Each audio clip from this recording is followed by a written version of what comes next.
she has the most famous face in antiquity. For over 3,300 years, the world has worshipped her beauty. Her jawline is sharp, her neck elegant, her expression poised in immortal stillness. She is Nefertiti, great royal wife, co-ruler of the most powerful civilization on earth, and the woman who helped burn Egypt's gods to the ground. The bust that sits in a Berlin museum is more than a piece of art. It is the official portrait of a goddess on earth. But if you look away from the limestone and into the historical record, the beauty dissolves into something much darker. Because while we have her face, we do not have her body. For over a century, Egyptologists have hunted for her tomb, hoping to find a queen resting in gold. But modern science may have just uncovered a nightmare scenario. New DNA sequencing, forensic CT scans, and the re-examination of forgotten mummies suggest that Nefertiti didn't just fade from history. She may have been deliberately erased from it. The emerging evidence points to a story of incest, political betrayal, and a death so violent it may have shattered her bones. Was Nefertiti murdered? Was she hidden in plain sight? Or did she become something the men who followed her could never allow? Science is closer than ever to cracking the genetic code of the Amarna dynasty, and the story being written in their DNA is far darker than anyone imagined. But there is a second candidate, a rival mummy.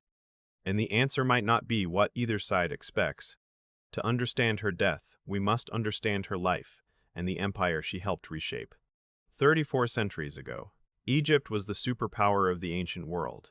The 18th dynasty had ruled for 200 years, building an empire that stretched from modern-day Sudan to Syria. The pharaohs worshipped dozens of gods, chief among them, Amun-Ra.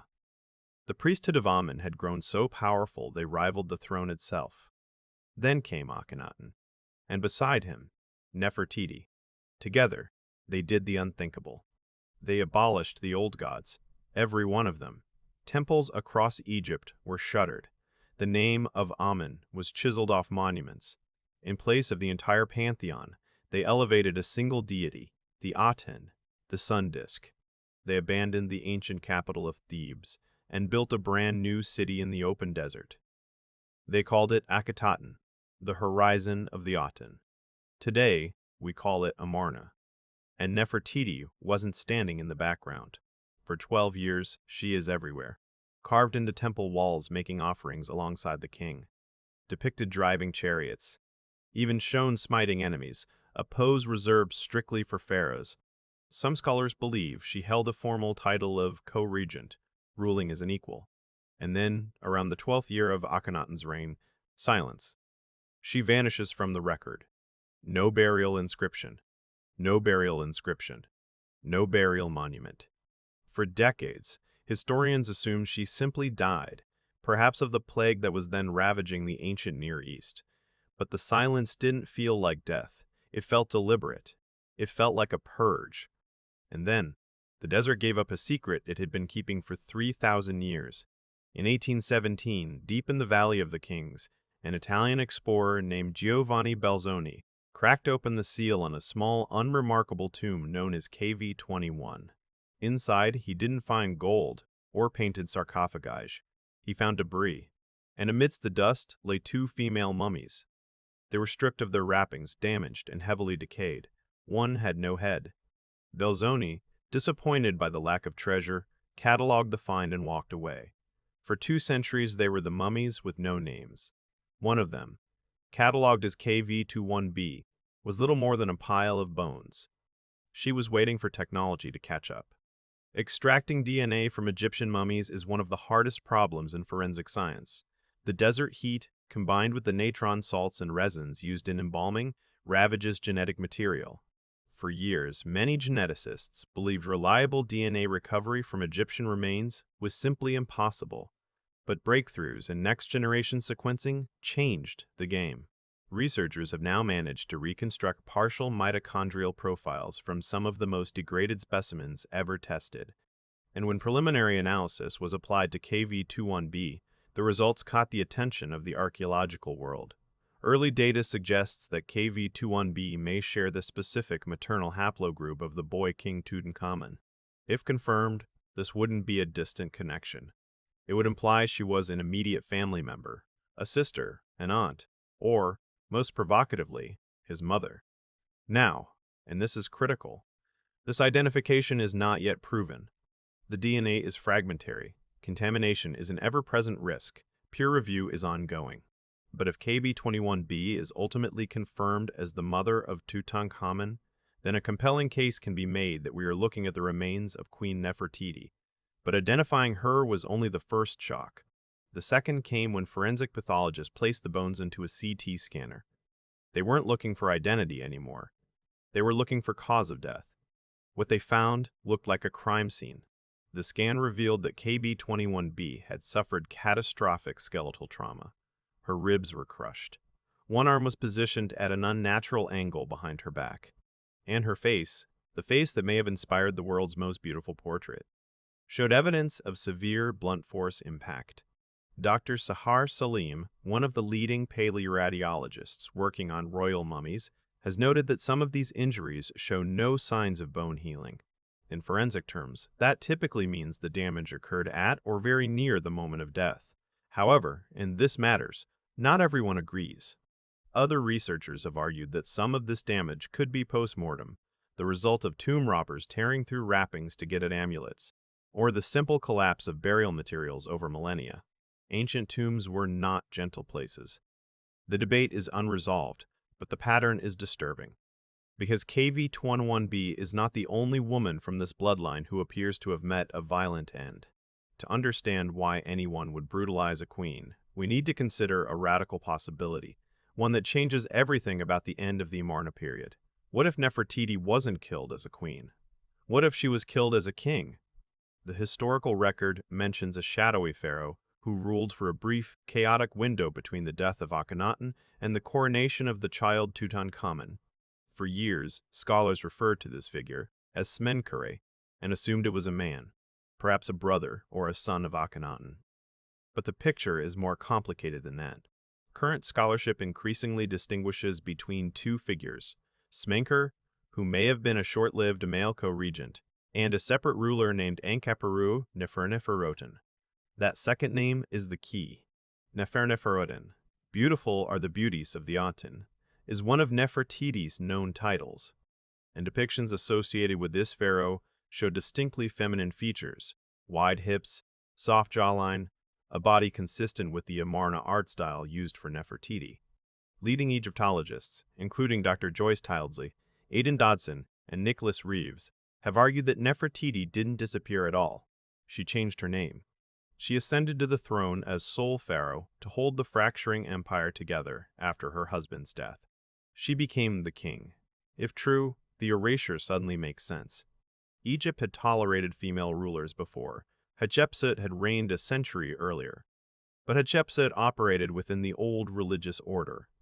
Nefertiti was the face of a religious revolution that the powerful priesthood of Amun desperately wanted to destroy.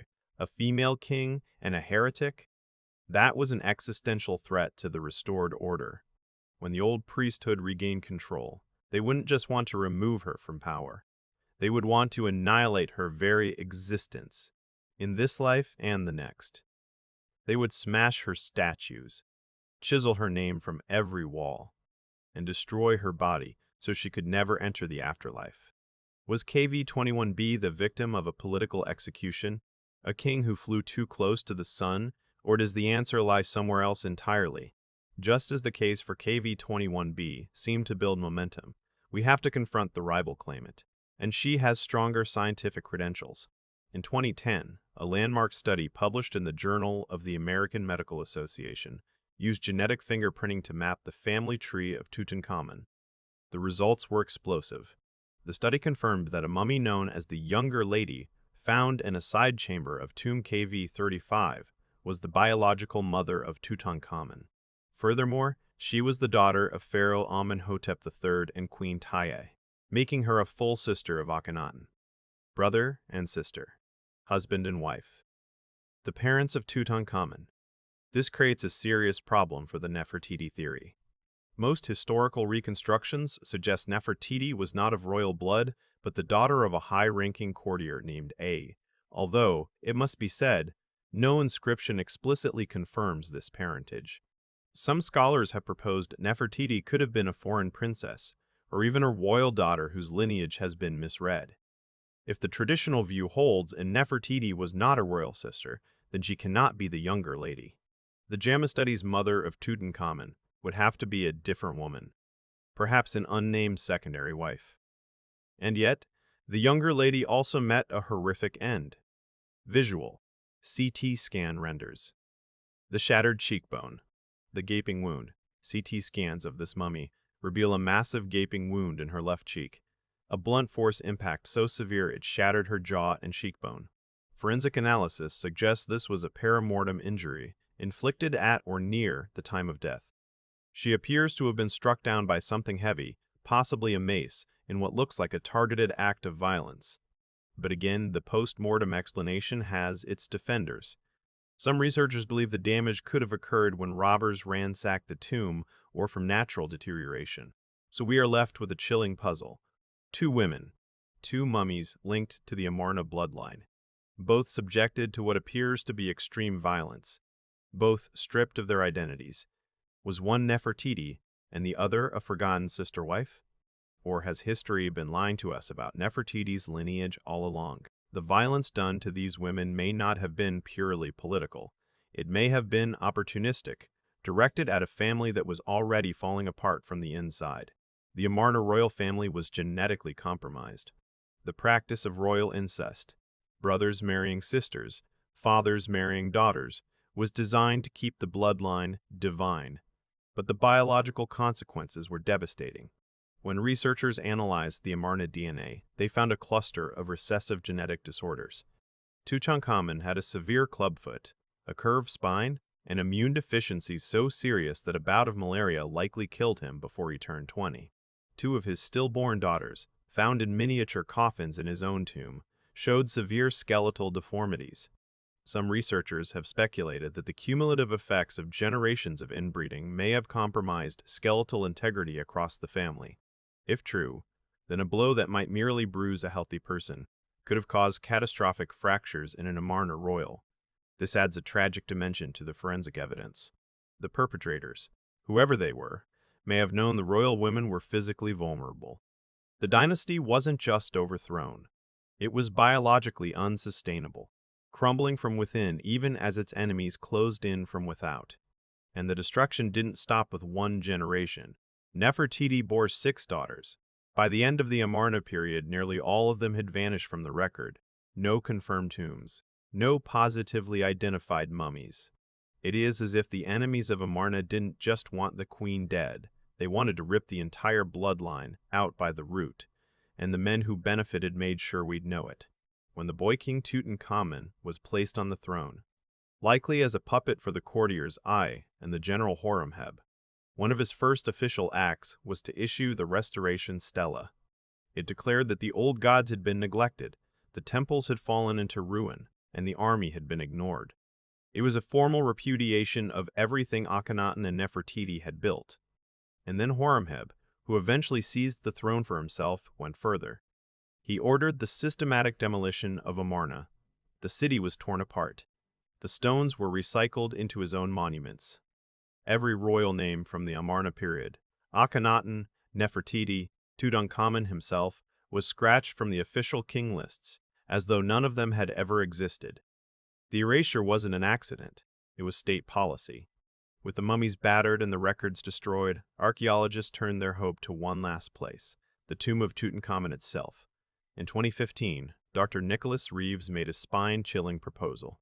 After studying high-resolution laser scans of the burial chamber's painted walls, he noticed ghost lines beneath the plaster, faint outlines suggesting sealed doorways. He argued that Tutankhamun's tomb was too small and too hastily finished for a pharaoh because it wasn't originally built for him. It was an antechamber to something larger. Reeves believed that Nefertiti was buried in a secret room right behind the north wall, sealed off and painted over to hide her from the very forces dismantling the Amarna legacy above ground. The world held its breath. Japanese radar scans detected anomalies behind the walls, readings that looked like they could indicate metal and organic matter. For a moment, it seemed like science was about to stare into the face of the lost queen. But the desert is a master of illusion. In 2018, the most rigorous radar survey yet, conducted by an Italian team from the Polytechnic University of Turin, found no conclusive evidence of hidden chambers. The anomalies appeared to be natural geological faults in the bedrock. The headline read, "Nothing there." But not everyone accepted the verdict. In 2020, Egyptian researcher Mamdou al-Damati published findings suggesting possible corridor-like structures near the tomb's entrance, a different location than Reeves proposed, but tantalizing nonetheless. The question is not as closed as it once seemed, and some theorists argue we may be looking for a tomb that doesn't exist. If Nefertiti ruled as king and was violently overthrown, she may never have been granted a royal burial. Her body may have been thrown into a pit, or shoved into a reused cache tomb like KV21, stripped of her name and her wrappings, so that her soul would wander in darkness forever, denied the afterlife she had spent her reign redefining. We end where we began, with the bust, the symbol of perfection. But even this is not what it seems. In 2009, a team of German scientists placed the bust into a CT scanner. Beneath the smooth stucco exterior, they found a second face, a limestone core carved by the sculptor Tutmosa, with a bumped nose, creased cheeks, and subtle asymmetries. Signs of a real woman aging. Tutmos plastered over the reality to create the image of eternal, flawless youth. It was, in the most literal sense, ancient propaganda, a mask placed over the truth to serve the needs of a regime that was already beginning to crack. This is the deepest irony of Nefertiti. For 3,000 years, we have worshipped a mask. The real woman beneath it was likely the product of a claustrophobic royal court, possibly weakened by the genetic costs of dynastic inbreeding, who rose to become one of the most powerful human beings on Earth. Perhaps even Pharaoh in her own right, only to be violently struck down and methodically erased by the men who came after her. The bust remains perfect, but the bones, wherever they truly lie, tell a different story. We have the DNA, though it is incomplete. We have the scans, though they are contested. We have the fragments of one of the greatest cold cases in human history. But until a definitive inscription is found, or a genetic match is confirmed beyond doubt, the Queen of the Amarna age remains a ghost, hiding in the data, caught between two mummies, waiting, after 33 centuries, to finally be named. The search for Nefertiti is far from over. If you want to go deeper into the forensic science behind Egypt's royal mummies and the disturbing genetic secrets of the 18th dynasty, that story is right here.